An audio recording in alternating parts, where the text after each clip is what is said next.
हजुर हिजो चाहिँ हामीले शिक्षाको कुरा गऱ्यौँ होइन आज चाहिँ मलाई कस्तो कथा सुन्न मन लाग्यो एउटा कथा सुनाउनु न कस्तो कथा सुनाउनु त लोक कथा त्यसो भए मलाई बुवाले सुनाएको कथा एउटा सुनाउँछु है त हुन्छ एका देशमा बाबु र छोरा रहेछन् बाबा भने अलिकति उमेर ढल्किसकेका रहेछन् लगभग 80 क्रस गरेका अनि बुवाले एक दिन अब म यो संसारमा भइन भने मेरो छोरालाई कसले सहयोग गर्ला केही ज्ञान केही उपदेश त दिएर जानु पर्यो नि भन्ने सोचेछन् र नजिकै राखेर भनेछन् हेर बाबु मैले केही कुरा भन्छु मैले भनेको कुरा चाहिँ तिमीले जीवनमा लागू गर्नु भनेर बाबाले छोरालाई भनेछन् र उनले भनेछन् खोला पारी कहिल्यै पनि खेती नगर्नु बाङ्गो लट्ठी जङ्गलबाट नल्याउनु कुरौटे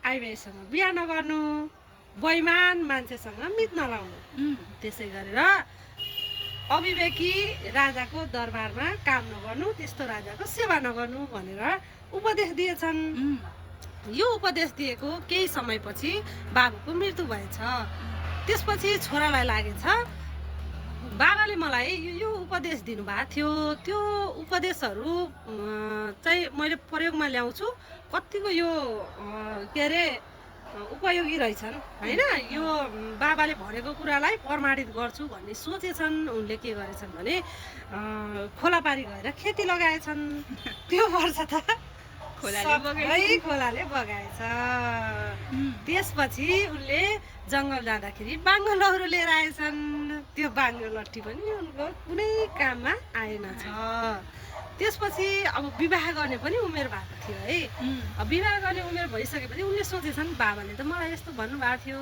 भन्ने सोचेछन् र एउटा त्यस्तै अलिकति कुरौटे युवतीसँग बिहा पनि गरेछन् अनि मित पनि अलिकति बैमान छ है यो मान्छे भनेको त्यस्तै मान्छे मित पनि लागेछन् अनि त्यही देशका राजाकोमा सेवा गर्न थालेछन् एक दिन उनले राजाको दरबारबाट घर फर्किँदै गर्दा मासु लिएर गएका रहेछन् के अनि श्रीमतीलाई भनेछन् हेर है यो मासु चाहिँ मयुरको मासु है राजाको दरबारबाट ल्याएको राम्रोसँग पकाऊ मजाले खानुपर्छ आज भनेर उनले भनेछन् श्रीमतीले पनि मक्ख पर्दै मासु पकाइछन् र दुवैले खाए आनन्दले बसे भोलिपल्ट बिहान भएछ है बिहान भइसकेपछि श्रीमती बिहान पँधेरामा पानी लिन गइछन् पानी लिन जाने बेलामा उनको अलिकति कुरा गर्ने कुरौटे बानी स्वभाव त्यस्तै थियो नि त अनि साथीहरूसँग आफूले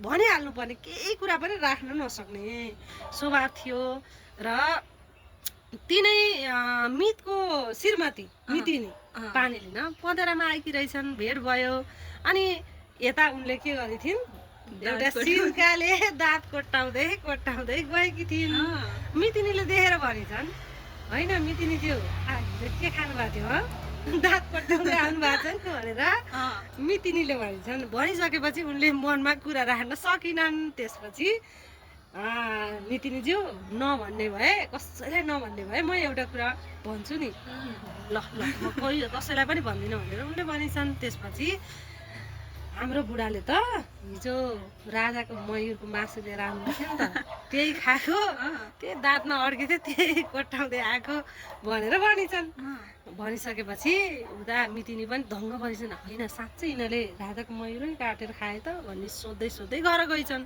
घर गइसकेपछि आफ्नो श्रीमान मितलाई बैमान मित थियो नि त अनि मितलाई के भनिछन् भने सुन्नुहोस् न बुढा हिजो त तपाईँको मितले त राजाको मयुरै काटेर खाएछन् नि त भनेर भनिछन् त्यो भनिसकेपछि मित पनि साँच्चै यिनीहरूले खाएछन् त भन्ने सोचे एकछिन अनि उनी अलिकति कसैलाई पनि आफ्नो नमाने बैमान गरेका थिए अनि त्यसपछि उनी उनले पनि राजाकोमा काम गर्थे राजाकोमा गएछन् र राजालाई सबै कुरा भनेछन् है अनि भनिसकेपछि राजाले पनि केही विचारै नगरिकन तुरुन्तै त्यसलाई समातेर ल्याऊ भनेर आदेश पनि दिएछन् आदेश दिइसकेपछि प्रहरी के सेना राजाका सेनाहरू गएर उसलाई समातेर लिएर आइसकेपछि र मृत्युदण्ड दिनुपर्छ यसलाई भनेर भनेछन्। अब मृत्युदण्ड दिने कसरी दिने भन्दा चाहिँ यसलाई चाहिँ तरबारले घाँटी काटेर मृत्युदण्ड दिने भनेर भनेछन्। अब यो काट्न को तयार हुन्छ त भनेर भन्दै गर्दाखेरि जुन मित थिए नि बैमान तिनै मित ल म रेडी छु म तयार छु भनेर भनेछन्। यो देख्दाखेरि उसलाई पनि अचम्म लाग्यो होइन, मैले कस्तो मान्छेसँग मित लगाएछु, आज मेरो ज्यानै लिन तयार भयो, तरबार लिएर उभिरहेको छ भन्ने उसलाई लागेछ। अनि त्यसपछि सबै कुरा रेडी भयो, तयारी भयो। उसलाई मृत्युदण्ड दिनको लागि सबैजना वरिपरि बसिरहेको थिए। अब अन्तिम इच्छा के छ त तेरो भनेर सोध्न थालिएछ। सोध्ने क्रममा म केही भन्न चाहन्छु भनेर उनले भनिसकेपछि सबैले कान ठाडो पारेर सुनिरहेका थिए। राजा साहेब, आज म यो मृत्युदण्ड पाउने अवस्थामा छु, हजुरले विचारै नगरिकन मलाई मृत्युदण्ड दिन थाल्नु भएको छ। तपाईँको मयूर जिउँदैछ, मैले तपाईँको मयूर खाएको छैन भनेर भनेछन्। सबै दङ्ग परे, हिजो खाएको भनेको आज खाएन भने गएर हेर्नुहोस् फोहोरमा भनिसकेपछि राजाको मयूर फोहोरमै नाचेर बसिरहेको थियो। अनि सबै दङ्ग परे, किन यस्तो झुट कुरा बोल्यौ त भन्ने कुरा आयो। अनि उनले भने मैले मेरा बाबुले मर्ने बेलामा दिएको अर्ती प्रमाणित गर्दै थिएँ होइन, यसको प्रयोग गर्दै थिएँ के बुढापाकाले भनेका कुराहरू साँच्चै सही र सत्य हुन्छन्, तिनलाई हाम्रो जीवनमा लागू गर्दा फाइदै हुन्छ कि हुँदैन भनेर मैले त्यसलाई प्रयोग मात्रै गरेको थिएँ।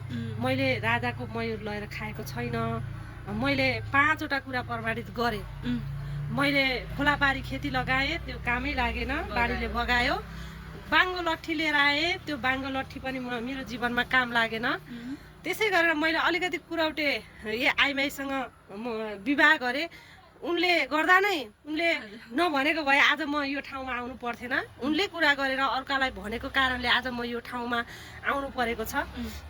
त्यसै गरेर मैले अलिकति बैमान मान्छेसँग मित लगाएको रहेछु, जो आज मलाई मृत्युदण्ड दिन काट्नको लागि तरबार लिएर उभिरहेको छ। त्यसै गरेर राजा साहब तपाईँ पनि अविवेकी हुनुहुँदो रहेछ, किनभने कम्तीमा पनि सही हो कि गलत हो भनेर प्रमाणित नगरिकन नबुझिकन आफ्नो सामान नहेरिकन मलाई यत्रो दोष लगाउनु भयो र मार्नसम्म मृत्युदण्ड दिनसम्म तयार हुनुभयो। त्यसैले मेरो बाबाले दिएका 5वटै उपदेश चाहिँ एकदमै सही थिए। त्यसैले बुढापाकाले भनेका कुराहरू सधैँ हाम्रो जीवनमा उपयोगी हुन्छन्, अर्ती उपदेश मान्नुपर्छ भन्ने प्रमाणित भयो भनेर उनले भनेछन्। त्यसपछि राजा त दङ्ग, त्यहाँ भएका सबैजना दङ्ग परे, मितले पनि लाजले मुन्टो तल झारे, सबै स्तब्ध भए। त्यसपछि राजाले पनि उनलाई एउटा सल्लाहकारको रूपमा आफ्नै राज्यमा राख्न थाले। के शिक्षा पायो त यो कथा? हामीले सधैँ अग्रजहरूको कुरा मान्नुपर्छ, अग्रजहरूको कुरा सुन्नुपर्छ भन्ने शिक्षा पाएँ। आजलाई यति है त। धन्यवाद। सुन्नेलाई सुनको माला, भन्नेलाई फुलको माला। वैकुण्ठमा जाला।